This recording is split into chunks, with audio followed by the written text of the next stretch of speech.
حامدا ومصليا أما بعد قال النبي صلى الله عليه وسلم طلب العلم فریضۃ علی کل مسلم۔ اللہ کے نبی صلی اللہ علیہ وسلم نے ارشاد فرمایا کہ ہر شخص پر، ہر انسان پر علم کا حاصل کرنا فرض ہے۔ ایک دوسرے موقع پر حضور صلی اللہ علیہ وسلم نے ارشاد فرمایا تھا کہ علم کو حاصل کرتے رہو ماں کی گود سے قبر کے گڑھے تک، یعنی کہ پیدائش سے لے کر اور موت تک علم کی جستجو میں لگے رہو، علم کی تلاش میں لگے رہو، کیونکہ دوستو تعلیم ہی ایک ایسا ہتھیار ہے اس کے ذریعے سے آپ ہر چیز کا مقابلہ کر سکتے ہیں۔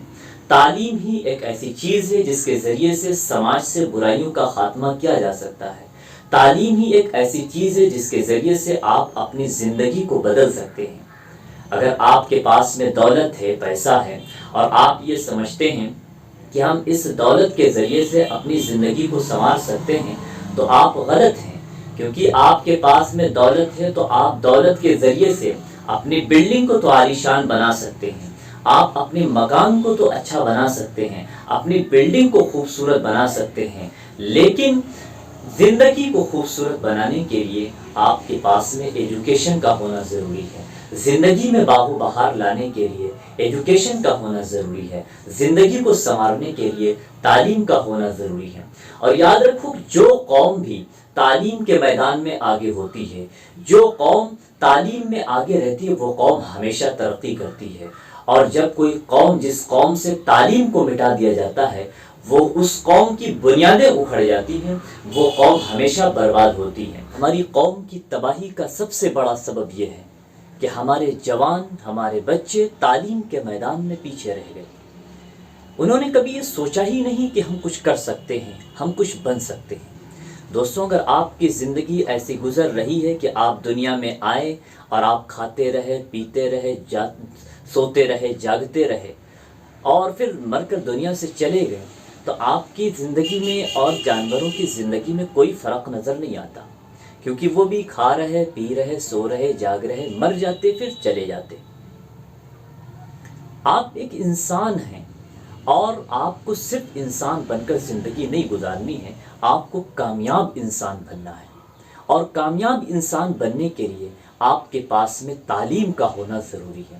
آپ سب کچھ بن سکتے ہیں، آپ سب کچھ کر سکتے ہیں، آپ ایک بہترین ڈاکٹر بن سکتے ہیں، آپ ایک بہترین پروفیسر بن سکتے ہیں، آپ ایک بہترین انجینئر بن سکتے ہیں، آپ IAS آفیسر بن سکتے ہیں۔ بس آپ کے اندر ایک جنون ہونا چاہیے، آپ کے اندر ایک جذبہ ہونا چاہیے، آپ کے اندر علم کو حاصل کرنے کا ایک جنون ہونا چاہیے۔ جواں ہوں عزم اور کامل ہوں شوق بھی، جواں ہوں عزم اور کامل ہوں شوق بھی، وہ کام کون سا ہے جو انسان نہ کر سکے؟ کون سا ایسا کام ہے جو انسان نہیں کر سکتا؟ آپ سب کچھ کر سکتے ہیں۔ آپ جو یہ دیکھتے ہیں سماج میں، یہ ڈاکٹر، یہ انجینئر، یہ پروفیسر، یہ IAS IPS، یہ سب بن گئے، انہوں نے اپنے مقام کو حاصل کر لیا، انہوں نے اپنی منزل کو پا لیا۔ یہ کیسے پا لیا؟ کیونکہ ان کے اندر شروع سے ایک جنون تھا، ایک خواب تھا، اور ان کے اندر ایک جذبہ تھا۔ حالانکہ ان کو اپنی منزل کو پانے میں بہت سی مشکلات کا سامنا کرنا پڑا ہوا ہوگا۔ کبھی انہوں نے بھوکے رہ کر بھی تعلیم کو حاصل کی ہوگی، کبھی کبھی پسینے میں شرابور ہو کر بھی کتابوں کا مطالعہ کیا ہوگا، کبھی کبھی غریبی بھی رکاوٹ بنی ہوگی، لیکن وہ رکاوٹوں سے گھبرائے نہیں، وہ مشکلات سے گھبرائے نہیں، انہوں نے مشکلات کا سامنا کیا، اور مشکلات کا سامنا کرتے ہوئے وہ اپنے قدم کو بڑھاتے رہے، اور پھر ایک دن وہ آیا کہ وہ کامیاب انسان بنے اور انہوں نے اپنی منزل کو پا لیا۔ آپ کو مشکلات سے گھبرانا نہیں ہے۔ زندگی میں سفر کو طے کرنے میں بہت سی مشکلات کا سامنا کرنا پڑ سکتا ہے، کبھی غریبی بھی حائل ہوگی، کبھی ذمہ داریاں بھی آ سکتی ہیں، اور طرح کی رکاوٹیں آپ کے سفر میں آئیں گی، لیکن آپ کو ان مشکلات کا سامنا کرتے ہوئے اپنے قدم کو آگے بڑھانا ہے۔ جب آپ ان مشکلات کو برداشت کرتے ہوئے اور ان مشکلات کا سامنا کرتے ہوئے اپنا سفر طے کرتے رہیں گے، تو یقیناً جب آپ کامیاب ہوں گے تو آپ کی کامیابی ایک شاندار کامیابی ہوگی، اور آپ کی جیت ایک شاندار جیت ہوگی۔ آپ کو بننا ہے نہیں تیرا نشیمن قصر سلطانی کے گنبد پر، تو شاہی ہے